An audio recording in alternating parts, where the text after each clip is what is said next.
Humming neon lights and glittering raindrops aren't enough to stave off the inky night. Blackness always envelops the city. Only the rising sun unveils the familiar world. This unrelenting cycle of light and dark grinds on, just as it has for millennia.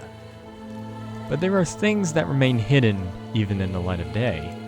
Inhuman vapors come from the tangle of sun-cast shadows, and at night, those shadows merge with the darkness, and the creatures that dwell there are temporarily released.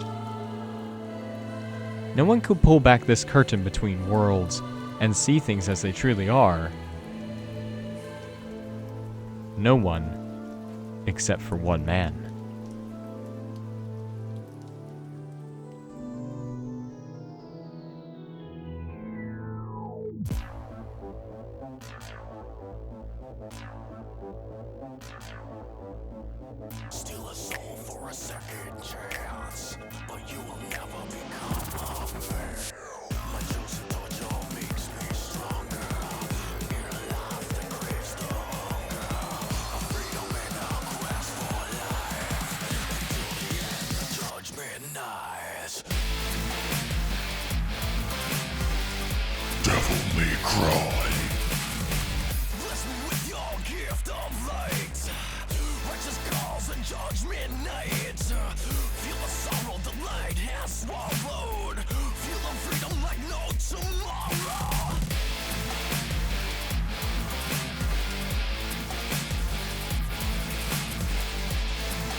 It's all over, Tony!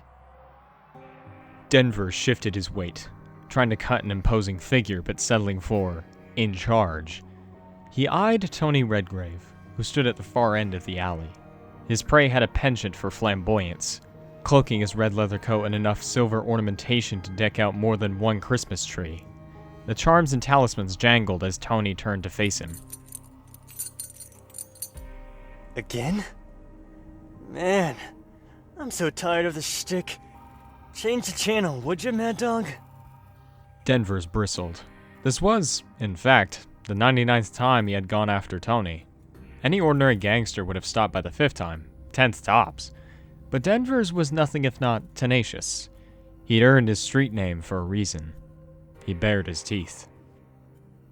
I've got 40 men, and every one of them is armed with military-issue stain makers. Today, you're gonna die! Denver's involuntarily glanced up toward the thick shadows that lined the alley's rooftops. 40 armed thugs. It would be like shooting fish in a barrel. You've got brass ones, I'll give you that. He smirked. You always manage to pull through, but I bet you've never had to eat this much lead. Ready to die? The alley was still. Denver's shifted his weight again, uncomfortable with the tension. He could feel sweat beading on his brow, and hoped the thugs on the rooftops didn't notice. Sorry, were you talking to me? Tony pretended to stifle a yawn. I haven't had much sleep lately. So, can we make this quick? You bastard! Denver's yelped. He glowered at Tony. What is wrong with this guy? He either has nerves of steel or a mental condition. Either way, Denver's had had enough. You arrogant punk! Chill out, Mad Dog. You might burst something. Just die!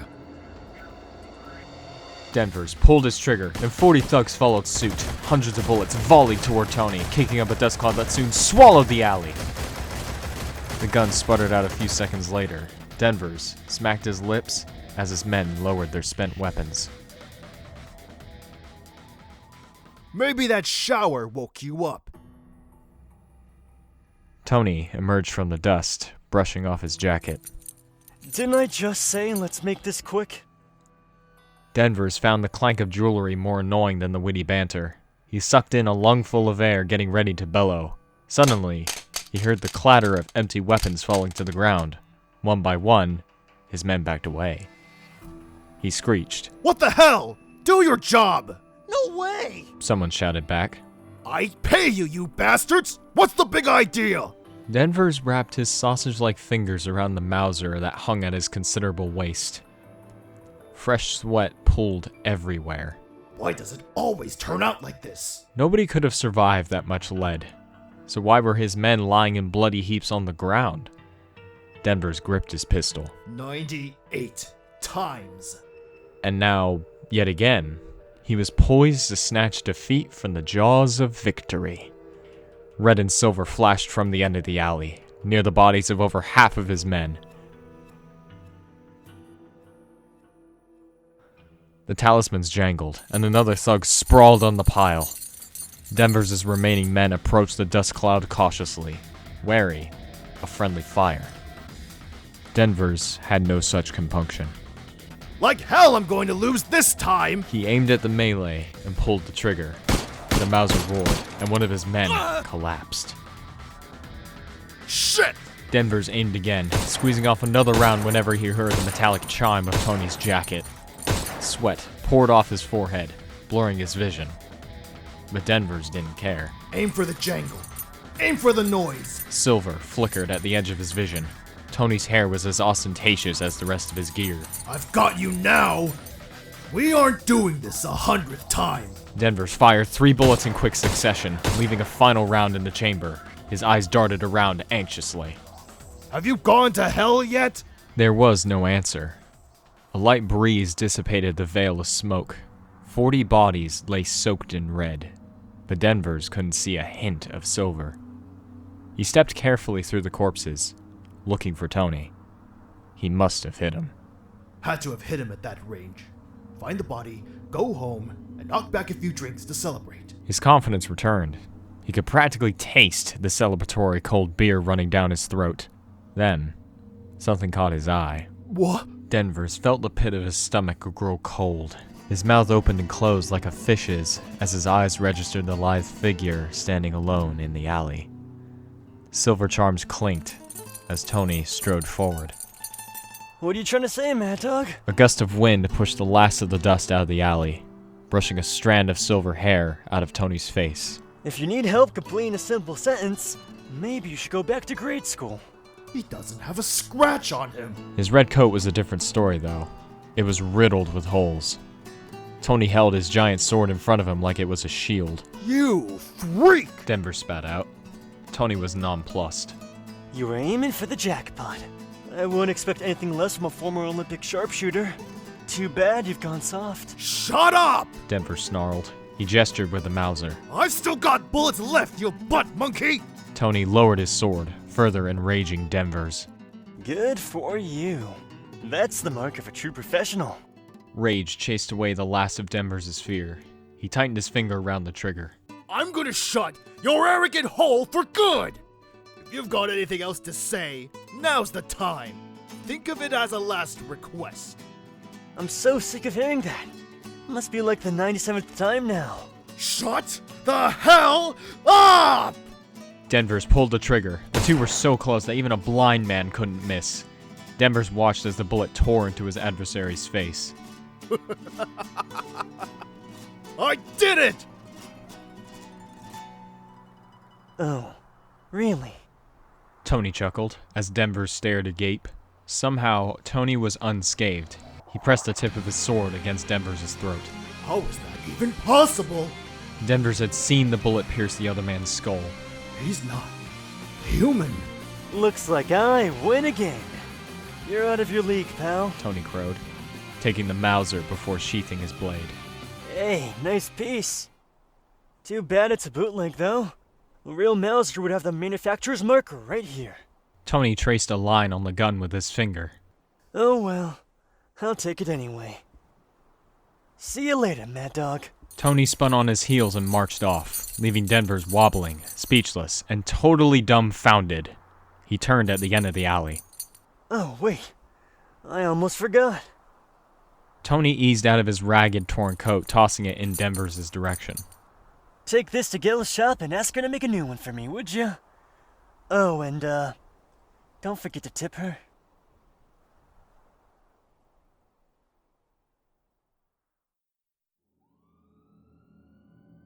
Shit! Why the hell do I have to be his errand boy? Denver skulked down the sidewalk, bitter and defeated. It was almost morning, soon the sun would rise, and skulking would become a lot more difficult, as Denvers didn't want to run into anyone that he knew. He sneezed as he darted from building to building. Damn it! First a defeat, now a cold! Denver sidled onto a road that led out of town. It wouldn't be good to be seen in this state. Luckily, the banks of the former Dob River were devoid of people. He pulled a grubby handkerchief out of his pocket and trumpeted loudly. The wind picked up. Maybe it was the sweat, or maybe it was the fear of Tony. Either way, Denver shivered. He slipped into the remains of the red coat, but the patchwork of holes did little to warm him. I'd be better off throwing this damn thing away. Better than paying for repairs. Denvers had reflected, but he had come this far. Might as well go the distance. Still, a little break can't hurt. Denver sat down and crossed his legs, grumbling to himself. Tragic. Ever since Tony came around, my luck's gone to shit. All of his men were dead, making the Mad Dog into just a lone wolf. Only he was more like a forlorn mutt than anything else. 99 times. My reputation's kaput. Tony Redgrave had drifted into town 2 years ago, a young kid making short work of the underworld. Denvers wasn't the only gangster to feel the heat. Drug dealers, arms dealers, human organ dealers, illegal surgeons, anyone working for the Mafia and its rivals had found themselves on the wrong end of Tony's talismans. Tony had rejected their overtures for peace. Any other mercenary would have taken the money, no questions asked, but not Tony. He did whatever he wanted, ignoring the local power structure. Gangs who opposed him were utterly crushed, and with each defeat Tony's reputation grew. Even worse, he'd started a trend. Other mercenaries cut ties with the underworld bosses, making their own bids for independence. It put the reputations of people like Denver's on the line, men who had come to power the old-fashioned way. Tony was threatening his entire way of life. And so, Denver's had decided to do something about it.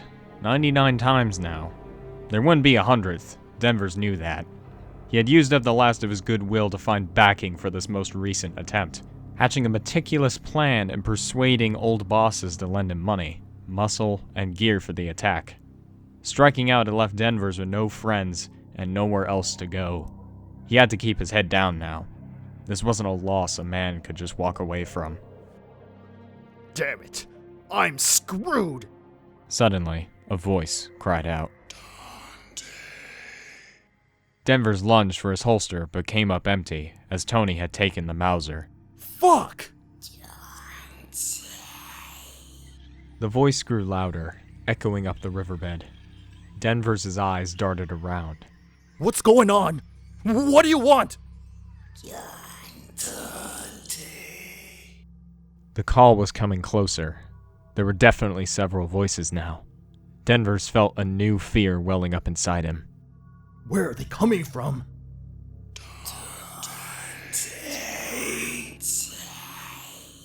Denver spun around wildly. The heavy clouds turned black, and the sky grew darker. How the hell is that possible? It's nearly dawn! No, it isn't the sky! It was everything as if the whole world was being subtly rearranged into an unknown shape.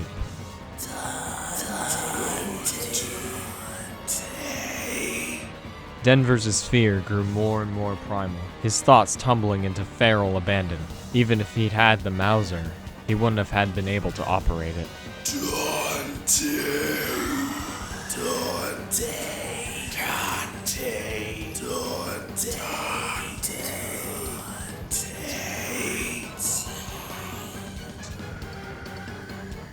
The eerie voices were nearly upon him.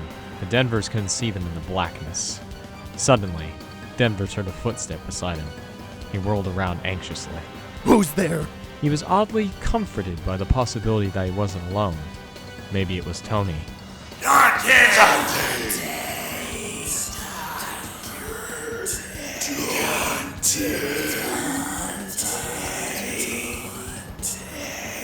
And then he saw it. A scythe slicing toward him. Slowly, his vision bled away. He felt something tearing into his flesh.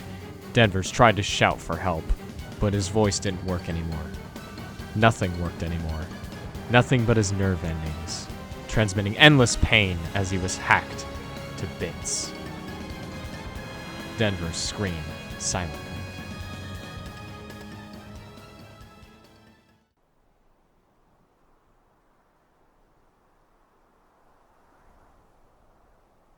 Finally, day broke, but on the chapped embankment, Denvers' body was nowhere to be found.